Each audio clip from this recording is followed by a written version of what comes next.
subsrcibers, this is Dr. Gigi Sunga from I Can Change Project. Welcome to my e-course, Biblical Principles on How to Become Rich. And our 5th episode today is How to Earn Higher Income. So, we'll be visiting 3 biblical passages today. Okay, so our first text is from Philippians 4:19. So, let me read. Kung may Bible po kayo, Philippians 4:19. So, I'm reading from King James Version. Alright? So, 4:19, nasabi po dito, "But my God shall supply all your needs according to His riches in glory by Christ Jesus." So, Tagalog po, kasi I have a Diglot Bible. So, English and Tagalog po.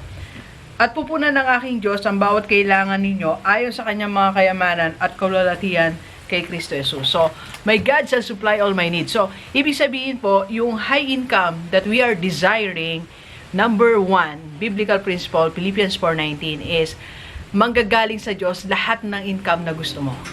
So, ibig sabihin, pag galing sa Panginoon, yung income na gusto mo, walang limit. Kaya minsan nagsasabi na, hanggang dito lang kaya kong kitain. So, eto lang talaga yung para sa akin. No, unlimited. Unlimited resources. Kasi, galing ang resources na yan, yung source of income mo sa Panginoon. And God is so rich. Sa Kanya nga itong buong mundo eh. Ba't hindi niya kayang ibigay sa iyo yung 100,000, 200,000, 300,000? Kaya niya ibigay yan. Walang limit. Di ba, ang daming mga tao na they have enough money. And sometimes more na hindi natin na-imagine. Saan galing yan? Binigay ng Panginoon yan eh. So, to have high income, magsabi ka lang sa Panginoon, sabi mo lang sa Kanya, "Lord, gusto kong yumaman." Ulitin ko ulit, nabanggit ko to siguro nabanggit ko siya sa mga previous lessons natin. Sabi mo, "Panginoon, gusto ko pong yumaman."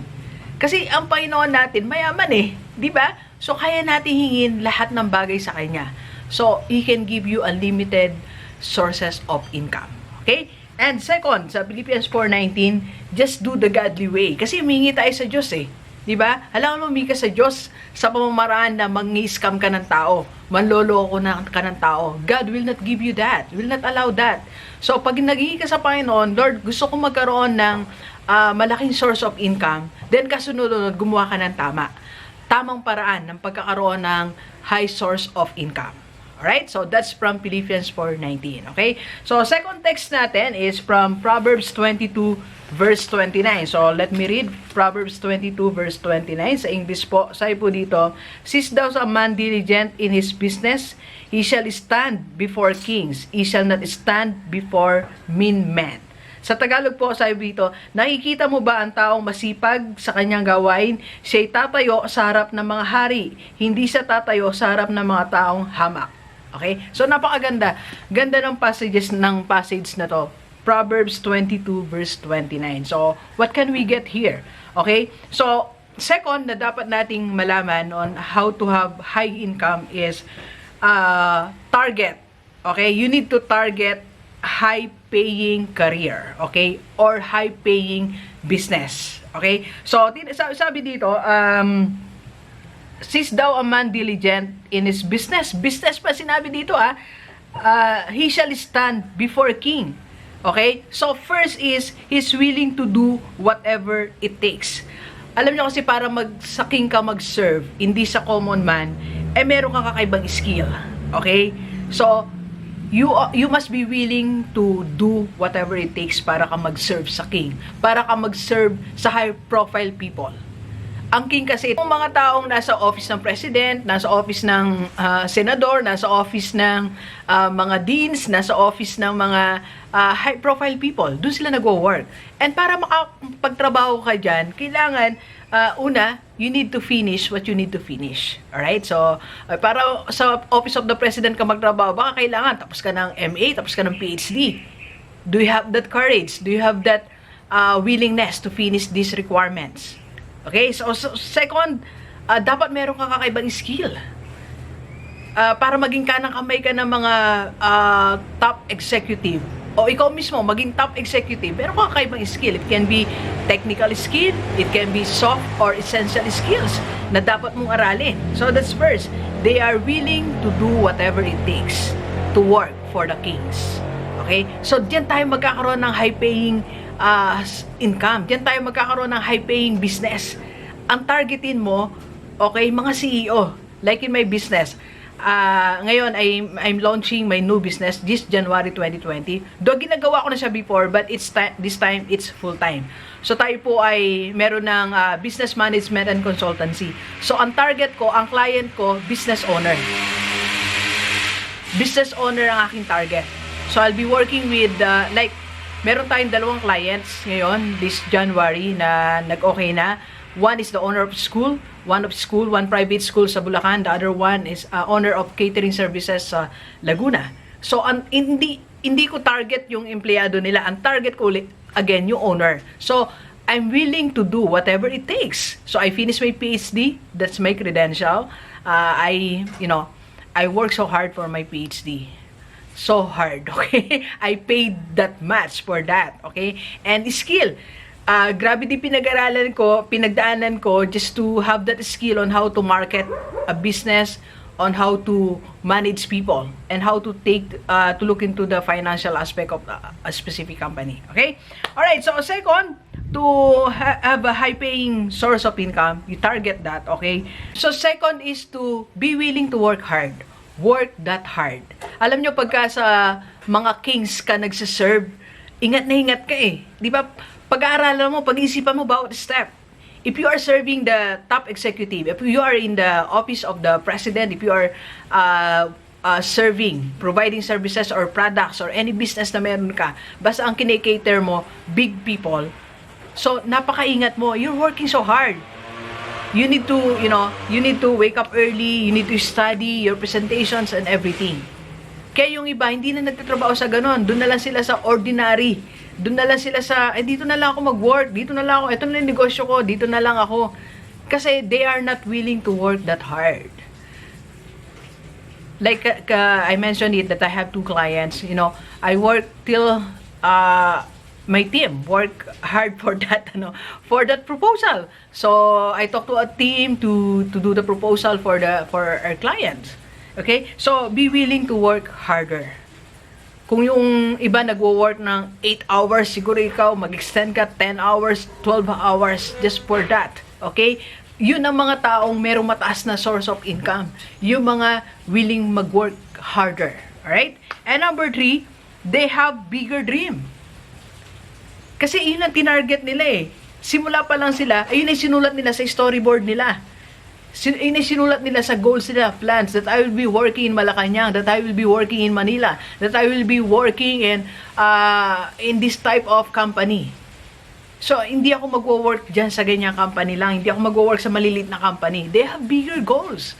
Well, wala namang masama kung mga small companies ka nagwo-work. Okay? Pero ito, ang difference nila, tinarget nila, I will be in the king's house. Okay? Not in the ordinary people's house. Kasi ang laki ng requirement eh.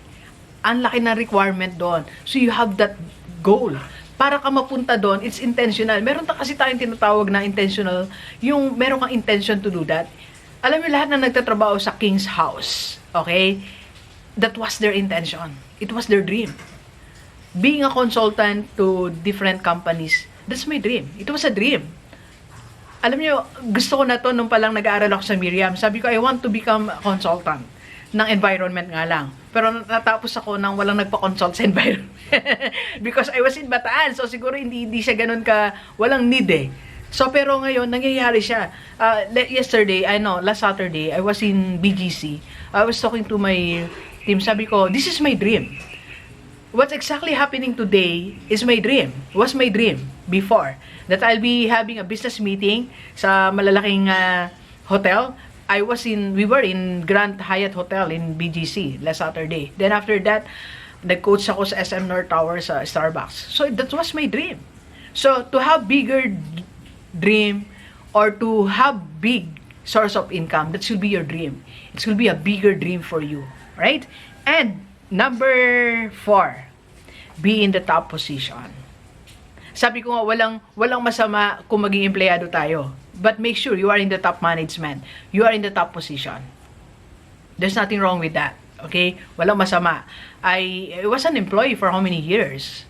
Okay? But I targeted the high position. So I was the principal and the dean of academic affairs of our school for 15 years. 15 long years. Although I worked there as, hindi pa agad principal, pero siguro mga 7 years akong principal. Okay, but I targeted that. So, tinarget ko yun, sabi ko, pangarap ko yun eh. Upo ako doon sa table na yun as the Dean of Academic Affairs.